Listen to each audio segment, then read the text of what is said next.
নিজের ভালো আমল না দেখে নিজের খারাপ আমল দেখার নাম হলো। আরো অনেক বিষয় আছে, অনেক গভীর এইগুলো কথা। আসসালামু আলাইকুম প্রিয় দর্শকবৃন্দ, আশা করছি মহান আল্লাহ তাআলার রহমতে আপনারা সবাই অনেক অনেক ভালো আছেন। আজকের এই ভিডিওতে আমি একটি গুরুত্বপূর্ণ বিষয় আপনাদের সাথে শেয়ার করতে যাচ্ছি। তাই আল্লাহ তাআলার কাছে দোয়া করি যেন আল্লাহ তাআলা আমাদেরকে সহি শুদ্ধভাবে বলার, শোনার, বোঝার এবং আমল করার তৌফিক দান করেন। আমিন। আজকের ভিডিওতে আমরা জানবো আখলাক ও ইখলাসের মধ্যে পার্থক্য কি।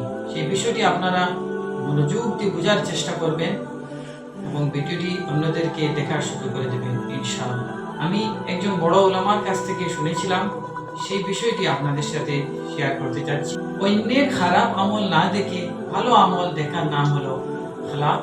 নিজের ভালো আমল না দেখে নিজের খারাপ আমল দেখার নাম হলো ইখলাস। তাহলে আমরা বুঝতে পারলাম ইখলাস ও আখলাকের মধ্যে পার্থক্য।